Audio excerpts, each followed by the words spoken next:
they did not feel any commitment to the teachings of Islam. They longed for their old religion, and they were not happy with the success of Islam and with the power which got.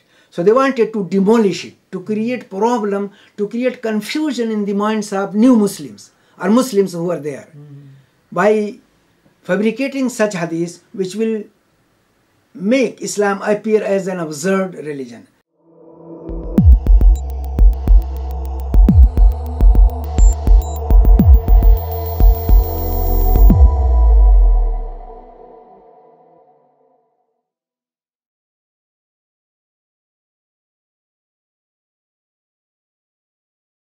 From there, you were mentioning that by the first, second century of Islam, there were many people, claimants, who said that they made statements and then they said that the Prophet Muhammad, peace be upon him, sanctioned this. Why and what basis could they make these claims? See, this is the case of fabrication, which has been studied fully in the science of Hadith. And they mention different motives for these people. One of the motives they stated was that there were certain individuals who, though accepted Islam verbally, they did not feel any commitment to the teachings of Islam.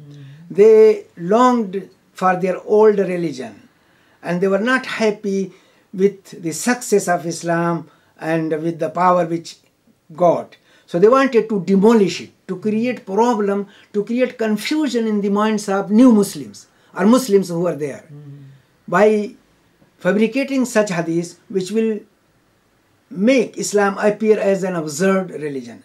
They spoke about Allah, that when Allah created the creation, one of these statements said, then he lay down just flat and then put one leg on the other and said that, glory be to me, who can create this? That is very stupid kind of statement. But if a person, a sensible person will look at it, he said that if it is the God of Islam, I don't believe in him. Fine? So these were one group of the people who had this motive, to demolish Islam, to create problem, to create confusion in the minds of people by circulating statements which made no sense.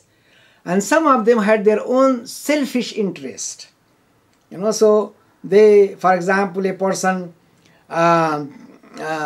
selling something which was not liked by people, he brought a hadith in the praise of that item he was making.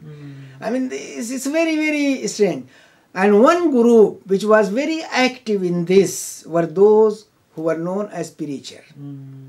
That these preachers, of course, they collected money by speaking to the people and collecting their donation and gifts. It is very important. It was very important for them to make their speech very attractive. And then to make it attractive, of course, they have to make stories. If they bring stories by themselves, it may not be acceptable. So they fabricated a hadith in the name of the Prophet ﷺ. And they were shameless people. They didn't care, they didn't bother about anything. There is a story saying that Ahmad ibn Hanbal and Yahya ibn Ma'in met such a person who asked people to stay after the obligatory prayer was finished, and then he started speaking to them and said, he spoke about the merits of believers, saying that I was told by Ahmad ibn Hanbal and Yahya ibn Ma'in, and then he recites the whole chain, that if a person says only once La ilaha illallah, Allah will create from each letter of this word, 70 birds, which will have, each one of them will have 70 tongues, and each of them will be asking forgiveness for the man. So Yahya and Ahmad, they were surprised because they were there and their names were mentioned. So they went to the person and asked, who told you? He said, I told you, Ahmad ibn Hanbal and Yahya ibn Ma'in. And he said that I am Ahmad and this is Yahya. We never heard this type of hadith. He said, people used to tell me that you are a stupid man. Now only I can realize. You are the only Ahmad ibn Hanbal throughout the world. I can create 17 or 70 Ahmad ibn Hanbal for this purpose. So see, they were very, very rude people, shameless people, and then they can do it. So this was another guru. And there were some people who really and these people again, the same preachers, they wanted to encourage people to do something good by fabricated hadith, or asking them to stop from doing something bad, and also mentions huge punishment for the second one and very big reward for the first one. Who does any small things, any small thing, there will be big reward. And then there was a person who was arrested, who was making hadith about the merit of reciting the Quran, and he was caught. The people were, looking for such people. The scholars of hadith, they were looking for such people, and any time they found, he was brought to the court. So he was brought to the court, and then they asked, why you are doing it? He said that, well, I found that the people are not taking interest in the reading of Quran. They are more interested in the books of philosophy, books of fiqh, books of this, books of that subject, but nobody pays attention to the Quran. So I wanted to attract them, to bring them closer to the Quran. So I have fabricated about 4,000 hadiths. So give me time to mention them. They say, no, you are not going to live for a single moment, and he was executed. So this was another group which was doing this kind of things at that moment. So, because the government itself was not a religious government, they had very little interest in religion, though they got their power by religion, but they just neglected it. So these kind of people, they got chance of going around and doing what they wanted. Yeah. See, so now comes up to the next problem with a lot of Muslims today. They have a very, very high opinion of these personalities. I mean, why has this happened, and what advice can you give us?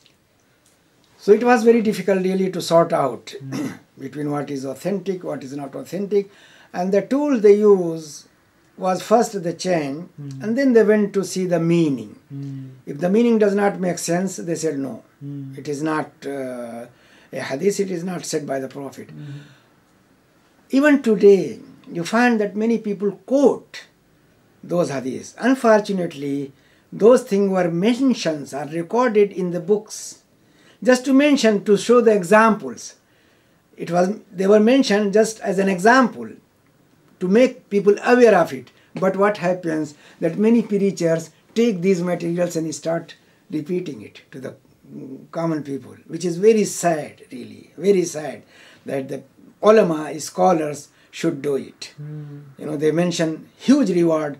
Say, for example, if you walk in the way of Allah 40 steps, that is better than ibadah of 40 years. What is that? This kind of things. For a minimum job, a huge reward. The intention is just to attract people to themselves. So it is very unfortunate that people are not only paying attention, but they are really quoting them and repeating them to the audience which they have. That is very dangerous. Shah Waliullah said that it is not allowed for a common man to read these books. They should be property of only scholars. But now everybody reads and everybody quotes. Everyone is a scholar. Everyone thinks he's a scholar. Yeah.